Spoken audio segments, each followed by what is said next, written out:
Halo, kembali lagi di channel Widianto YTH bersama saya Susilo Edi Widianto.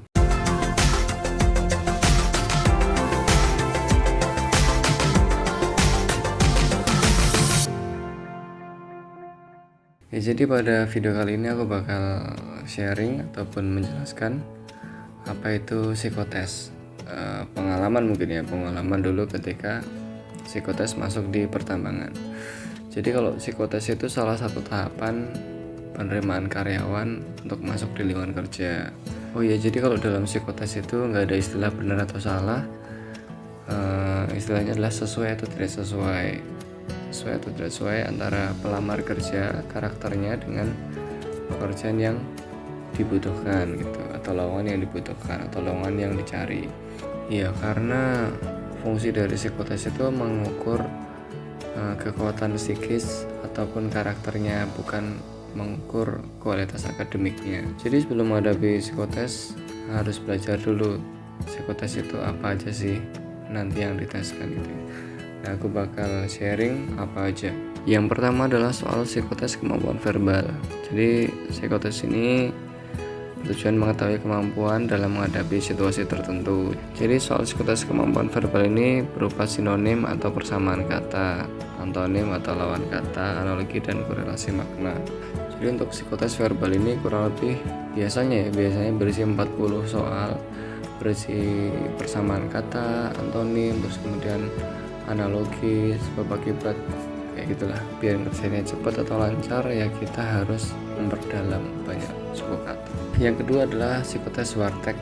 Nggak tahu bacanya warteg atau wartek ya. Berfungsi untuk mengenal karakter yang ada di dalam diri seseorang.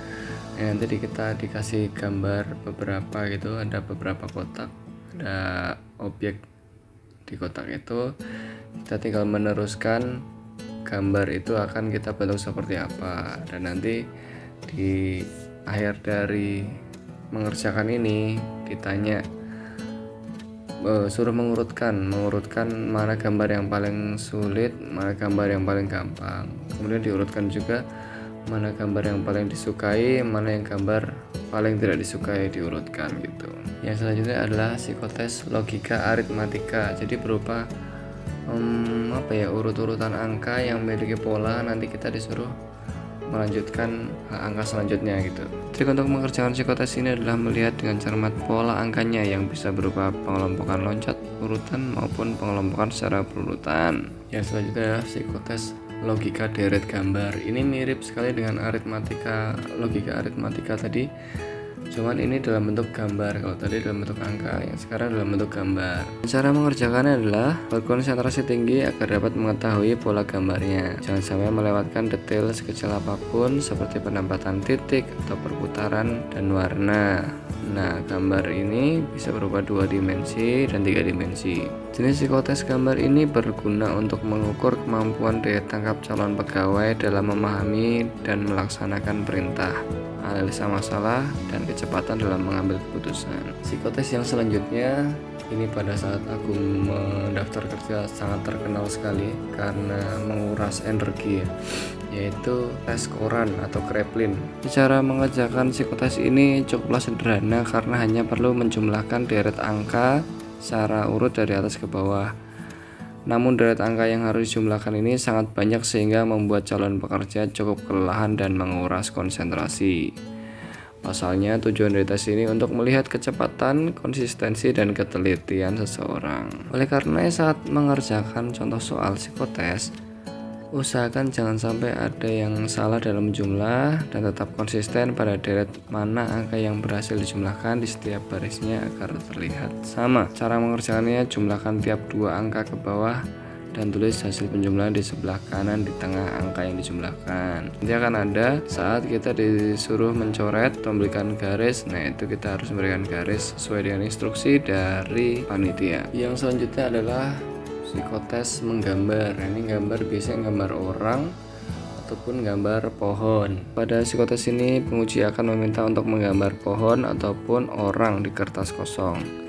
Gambar tidak perlu bagus atau indah karena yang dinilai bukan hal itu. Namun dalam gambar pohon tidak diperkenankan menggambar pohon kelapa dan tumbuhan yang berukuran kecil ataupun pohon pisang gitu ya. Nah, gambar yang harus digambar adalah gambar yang memiliki ranting. Nah, kalau disuruh gambar orang, gambarnya tidak harus terlalu bagus, yang penting adalah proporsional, yaitu memiliki anggota tubuh yang lengkap dan komposisi wajah yang seimbang. Psikotes gambar ini bertujuan untuk mengetahui seberapa besar rasa percaya diri seseorang, stabilitas, dan tanggung jawab dalam bekerja. Yang selanjutnya, psikotes EPPS. Nah, tes ini adalah tes yang paling mudah dikerjakan, karena tujuan dari psikotes ini adalah mengetahui bagaimana kepribadian dan karakter seseorang secara detail. Nah, biasanya kita akan mempunyai puluhan atau mungkin bahkan ratusan soal yang isinya pilihan ganda. Nah, pilihan ganda ini pun nanti akan berulang ya. Misalkan soal nomor 1 sama dengan soal nomor 15, kemudian nomor 35 gitu, pilihan ganda. Nah, yang di situ yang dilihat adalah konsistensi kita dalam menjawab.